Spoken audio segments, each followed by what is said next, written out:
ఏదైతే 175 సీట్లకు గాను 22-23 స్థానాలకు మించి ఎట్టి పరిస్థితుల్లోనూ వైసీపీ కైవసం చేసుకోలేదు.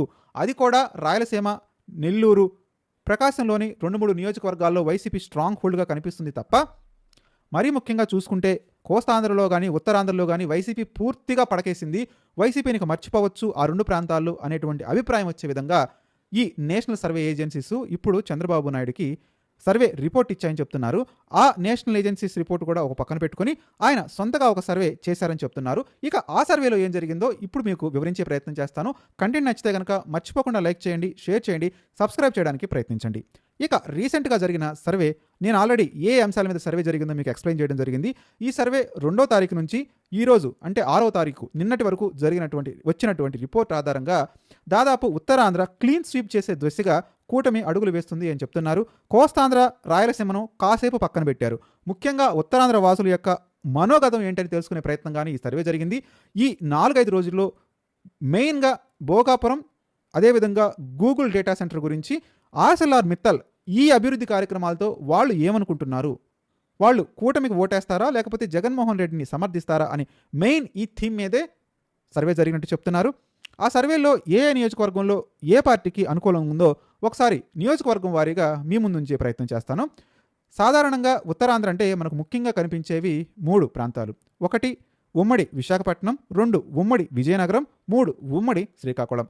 ఇందులో ఉత్తరాంధ్రలో బేసిక్గా టీడీపీ పార్టీకి ఒకంత సంస్థాగతంగా బలం ఉంది. అది ఇప్పటి నుంచి కాదు, ఎప్పుడైతే ఎన్టీ రామారావు పార్టీ పెట్టారో 1982 నుంచి కూడా ఉత్తరాంధ్రకి స్ట్రాంగ్ హోల్డ్ ఉంది. మీరు ఎప్పుడు కేంద్ర మంత్రులు ఇచ్చినా కానీ కింజారపు రామ్మోహన్ నాయుడు కానివ్వండి, కింజారపు ఎర్రన్నాయుడు కానివ్వండి, వాళ్ళకు కీలకమైన కేంద్ర మంత్రులుగా, అదేవిధంగా రాష్ట్ర స్థాయి మంత్రులుగా ఆ ఉత్తరాంధ్ర ప్రజల్ని చంద్రబాబు నాయుడు చాలా దగ్గరగానే పెట్టుకుంటాడు. అశోక్ గజపతిరాజు కానివ్వండి, రామ్మోహన్ నాయుడు కానివ్వండి, అప్పట్లో ఎర్రన్నాయుడు కానివ్వండి, అచ్చెన్నాయుడు కానివ్వండి, అదేవిధంగా ఇప్పుడు అసెంబ్లీ స్పీకర్ కానివ్వండి. సో వీళ్ళందరికీ కూడా ఉత్తరాంధ్ర, మరీ ముఖ్యంగా బీసీ నేతలు అంటే చంద్రబాబు నాయుడు తన ప్రాణపదంగా చూసుకుంటూ ఉంటాడు. అలాంటి సందర్భంలోనే ఈరోజు శ్రీకాకుళంలో కూడా అదే విధమైన రిజల్ట్స్ వచ్చేలాగా ఉన్నాయి అని చెప్తున్నారు. ముందుగా ఇచ్చాపురం చూసుకుంటే, ఇచ్చాపురంలో టీడీపీ పార్టీ తరపున అశోక్ బెందాళం మంచి మెజారిటీతో 2024 ఎన్నికల్లో గెలిచాడు. ఈసారి ఇచ్చాపురంలో అశోక్ బెందాళానికే సీటు ఇచ్చే అవకాశాలున్నాయి. దాదాపుగా ఆయన 3 సార్లు ఎమ్మెల్యే అయ్యాడు. రేపు 2029లో కూడా ఆయనకే సీట్ ఇచ్చే అవకాశాలు 100% ఉన్నాయి. ఆయనకు మంచి ఫీడ్బ్యాక్ వచ్చిందని సర్వే రిపోర్ట్స్ చెప్తున్నాయి. ఇక ఇచ్చాపురం గెలిచినట్టే అని టీడీపీ కూటమి భావిస్తుంది. ఇక 2వ నియోజకవర్గం వచ్చేసరికి పలాస నియోజకవర్గం. మనందరికీ తెలుసు, పలాస నియోజకవర్గం అంటే గౌతు శివాజీ కానివ్వండి, అంతకుముందు గౌతు లచ్చన్న కానివ్వండి, ఇప్పుడు గౌతు శిరీష కానివ్వండి, ఒకే ఫ్యామిలీకి టీడీపీకి దాదాపు అన్నగారు పార్టీ పెట్టిన నుంచి వాళ్ళంతా కంకణబద్దులై ఉన్నారు. వాళ్ళ ఫ్యామిలీ నుంచే ఆల్మోస్ట్ పలాస టీడీపీ తరపున టికెట్ వస్తుంది, వాళ్లే పోటీ చేస్తారు. మంత్రి పదవులు వచ్చినా రాకపోయినా వాళ్ళలో ఎటువంటి అసంతృప్తి ఉండదు. వాళ్ళు గెలిచి టీడీపీ పార్టీ నిలబెట్టాలని ప్రయత్నిస్తారు. అందులో భాగంగానే గౌతు సుందర శివాజీ వాళ్ళ కూతురు గౌతు శిరీష్ అనే ఆమెకి టికెట్ ఇచ్చి గెలిపించుకున్నారు. రేపు కనుక డీలిమిటేషన్ జరిగితే ఉమెన్స్ కోటాలో ఆమె మంత్రి అయ్యే అవకాశాలు కూడా ఉన్నాయి. కాబట్టి ఆమె కూడా దాదాపు 72-77% మద్దతు ప్రజల నుంచి లభించింది. అదేవిధంగా పలాస కూడా ఎట్టి పరిస్థితుల్లోనూ గెలిచే నియోజకవర్గాల సరసన నిలబడింది టీడీపీ యొక్క సర్వేలో. ఇక కాన్స్టిట్యున్సీ నెంబర్ 3 టెక్కల్లో వచ్చేసరికి కింజారపు అచ్చెన్నాయుడు చాలా ప్రముఖంగా ఉన్నాడు. ఆయన ఎర్రన్నాయుడు ఫ్యామిలీకి సంబంధించినటువంటి వ్యక్తి. దాదాపుగా 3 సార్లు నుంచి కంటిన్యూటీగా గెలుస్తున్నాడు. ఈవెన్ 2019 జగన్ వేవ్లో కూడా టెక్కల్ని నిలబెట్టుకున్నాడు అచ్చెన్నాయుడు. అందుకే 2024లో ఏదైతే ప్రభుత్వం ఫామ్ అవగానే, అంతకుముందు ఆయన టీడీపీ పార్టీ ప్రెసిడెంట్గా ఉండేవాడు ప్రతిపక్షంలో ఉన్నప్పుడు. అధికారంలోకి రాగానే చంద్రబాబు నాయుడు పిలిచి మరీ వ్యవసాయ శాఖ మంత్రిని చేశాడు అచ్చెన్నాయుడు. సో అచ్చెన్నాయుడు ఎట్టి పరిస్థితుల్లోనూ టెక్కలిని నిలబెట్టుకునే అవకాశాలు 182-83% ఉంది అని ఆయన సర్వే రిపోర్ట్ చెప్తుంది. కాబట్టి టెక్కలిని కూడా టీడీపీ ఖాతాలోనే వేసుకున్నారు. ఇక కాన్స్టిట్యున్సీ నెంబర్ 4 వచ్చేసరికి పాతపట్నంలో మాత్రం కొంత రెడ్డి శాంతి నేతృత్వంలోని వైసీపీ పార్టీ కొంత సంస్థాగతంగా బలం ఉంది. అంతకుముందు రెడ్డి శాంతి వాళ్ళ ఫాదర్ కూడా కొంచెం కాంగ్రెస్ పార్టీ తరపున, వైసీపీ కాంగ్రెస్ పార్టీ తరపున కొంత కాంట్రిబ్యూషన్ అయితే ఉంది. సో ఆ కాంట్రిబ్యూషన్ నిలబెట్టుకుంటూ ఇప్పుడు ఎవరైతే టీడీపీ పార్టీ తరపున 2024 ఎలక్షన్స్లో గెలిచినటువంటి మామిడి గోవిందరావు కూడా చాలా కష్టపడుతున్నారు అని చెప్తున్నారు. అదేవిధంగా కూటమి అందిస్తున్న సంక్షేమ పథకాలు, మరొక వైపు అభివృద్ధి కార్యక్రమాల నేపథ్యంలో అక్కడ పాతపట్నం నియోజకవర్గంలో కూడా గాలి కూటమి వైపే ఉంది అని చెప్తున్నారు. కాకపోతే వైసీపీ పార్టీకి వచ్చిన ఇబ్బంది ఎలా ఏంటంటే, ఒక రెడ్డి శాంతి మాత్రం నియోజకవర్గంలో అందుబాటులో లేకుండా ఎప్పుడు ఢిల్లీలో ఉంటారు. అక్కడ అభ్యర్థిని మారిస్తే కనుక వైసీపీ పార్టీ కొంత పోటీ ఇచ్చే అవకాశం ఉంటుంది. గెలుస్తుంది అని చెప్పకపోయినా కూటమికి 50-50 విన్ సిచ్యువేషన్ అయితే క్రియేట్ చేసే ఛాన్స్ ఉంటుంది. సంస్థాగత బలం వల్ల వైసీపీ కొంత పుంజుకుంటుంది అనే అభిప్రాయాన్ని అక్కడ ఉన్నటువంటి వైసీపీ నేతలు తెలియపరుస్తున్నారు. కాబట్టి పాతపట్నంలో ఇంకొంచెం కష్టపడితే టీడీపీ పార్టీకి సంబంధించిన గోవిందరావు ఇంకాస్త మంచి మెజారిటీతో ఆ స్థానాన్ని కొల్లగొట్టుకుంటాడు అని టీడీపీ సర్వే ఇప్పుడు చెప్తుంది. ఇక అత్యంత ఇంపార్టెంట్ అయినటువంటి కాన్స్టిట్యున్సీ ఏదంటే శ్రీకాకుళం. మనందరికీ తెలుసు, శ్రీకాకుళం అంటే మనకి ఎప్పుడు గుర్తొచ్చేది ధర్మాన ప్రసాదరావు వైసీపీ నుంచి. అదే వైపు నుంచి గుండా లక్ష్మీకాంతం ఒక ఫ్యామిలీ. వాళ్ళ ఫ్యామిలీ ఇప్పటి నుంచి కాదు, చాలా దాదాపు 5-6 ఎన్నికల నుంచి కూడా టీడీపీ తరపున వాళ్ళు గుండం ఫ్యామిలీ పోటీ చేస్తూ ఉంటుంది. అయితే ఏం జరిగిందో ఏమో తెలియదు కానీ 2024 ఎన్నికల్లో ఆ గుండం ఫ్యామిలీని పక్కన పెట్టి కొత్తగా గోండు శంకర్ అనేటువంటి వ్యక్తిని తెచ్చి టీడీపీ టికెట్ ఇచ్చింది. మరి రేపటి రోజున ఆ గుండం ఫ్యామిలీ యొక్క 2 కుమారులు ఉంటారు ఆమెకి. ఆ 2 కుమారులు ఒకరికి టికెట్ దక్కే అవకాశం ఉంటుందా లేదా అని మనకి 2029 మధ్య తెలుస్తుంది. కానీ గోండు శంకర్ రామ్మోహన్ నాయుడికి చాలా దగ్గర వ్యక్తిగా చెప్తున్నారు. అదేవిధంగా శంకర్ కూడా కొంత సంస్థాగతంగా బలాన్ని పుంజుకునే దిశగా ఎట్టి పరిస్థితుల్లోనూ టికెట్ కోల్పోకూడదు అనేటువంటి ఉద్దేశంతో కష్టపడి పనిచేస్తున్నారని చెప్తున్నారు. ఇంకొక వైపు శ్రీకాకుళంలో ధర్మాన ప్రసాదరావు అటు ఇటు వైసీపీలో ఉంటారా ఉండరా అనేటువంటి అభిప్రాయాలను కూడా స్థానికులు వ్యక్తపరుస్తున్నారు. మరీ ముఖ్యంగా ఆయన చూపులు జనసేన వైపు ఉన్నాయి అనే విధంగా అక్కడ కొంతమంది వ్యవహారాన్ని అభిప్రాయాన్ని వ్యక్తపరుస్తున్నారు. ఏదేమైనప్పటికీ ధర్మాన తరపు నుంచి ఇప్పటికి కూడా స్పష్టమైనటువంటి విషయాలు బయటపడకపోవడంతో ప్రస్తుతానికి ఆయన వైసీపీలోనే కొనసాగుతున్నారుగా అనుకుని చెప్పొచ్చు. కాకపోతే శ్రీకాకుళం తరపున టీడీపీ పార్టీకి, అదేవిధంగా గండం ఫ్యామిలీకి, అదేవిధంగా ఈ గోండు శంకర్కు ఉన్నటువంటి కార్యకర్తల బలం వల్ల కొంత పోటీ ఎదురైనప్పటికీ కూడా ఆ పోటీని లెక్క చేయకుండా గెలిచే అవకాశాలు, శ్రీకాకుళాన్ని నిలబెట్టుకునే అవకాశాలు ఉన్నాయని టీడీపీ పార్టీ ఎట్టి పరిస్థితుల్లోనూ అక్కడ జెండా పాతుతుంది అని ఏదైతే చంద్రబాబు నాయుడు సర్వే చేశారో ఆ సర్వే వివరాలు తెలియజేస్తున్నాయి. ఇక ఆముదాల వలస నియోజకవర్గం చూద్దాం. ఆముదాల వలస నియోజకవర్గానికి వచ్చేసరికి కూన రవికుమార్, అదేవిధంగా తమ్మినేని సీతారాం వైసీపీ తరపున ఉన్నారు. తమ్మినేని సీతారాం మాజీ స్పీకర్. ఆయన గురించి అందరికీ తెలుసు. సుదీర్ఘమైన రాజకీయ నేపథ్యం ఉన్నటువంటి నేత.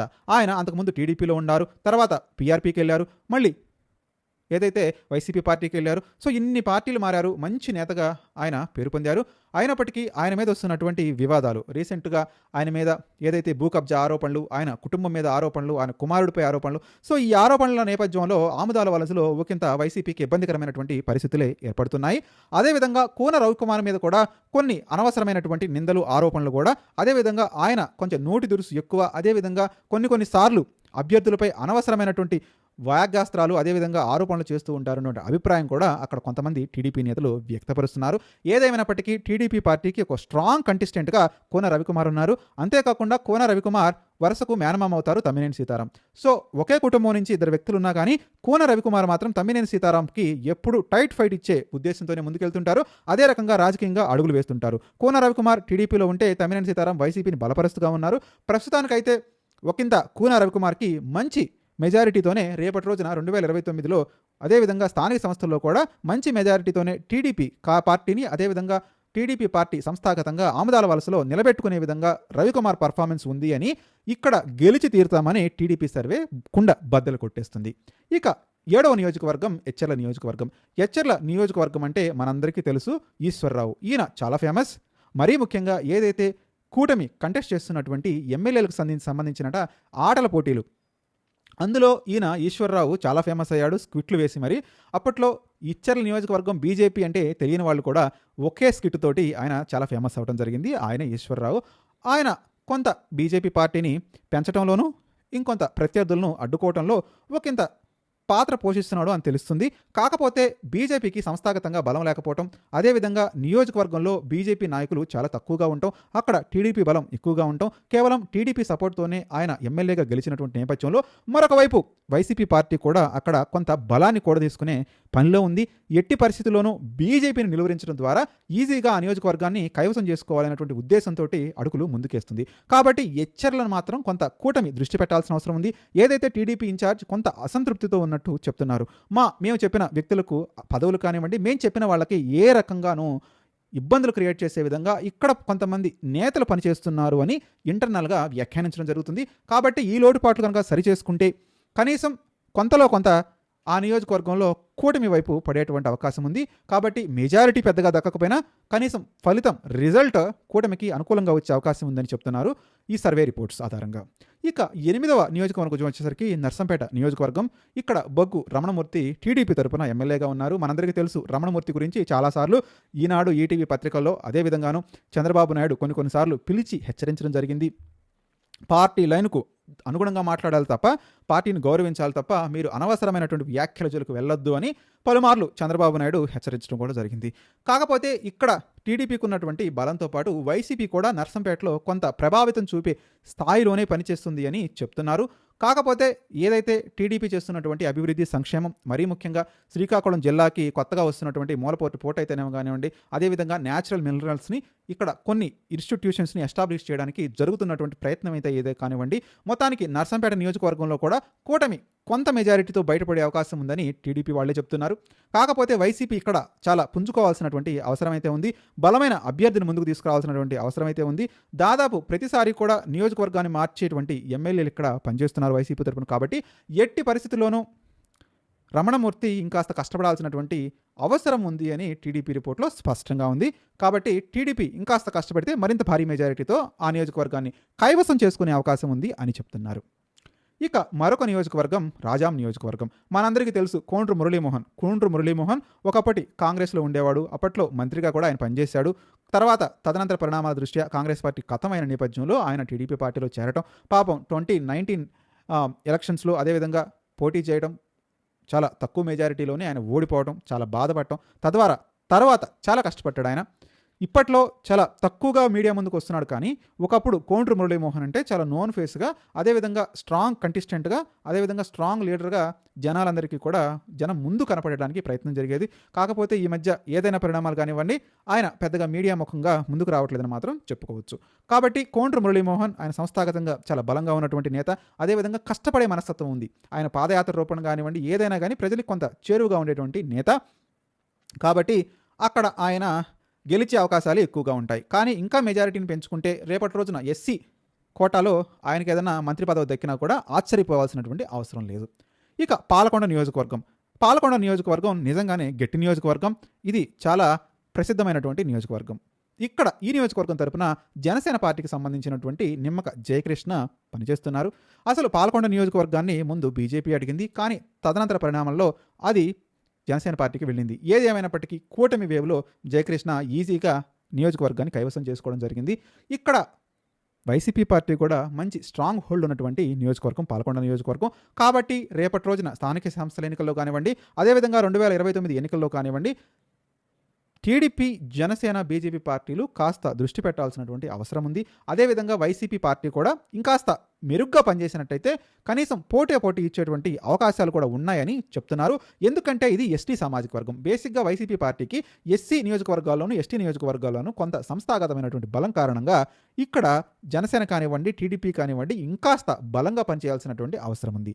కాబట్టి ఆ విషయాన్ని గుర్తెరిగి పనిచేయాలంటుంది టీడీపీ చేపించినటువంటి సర్వే.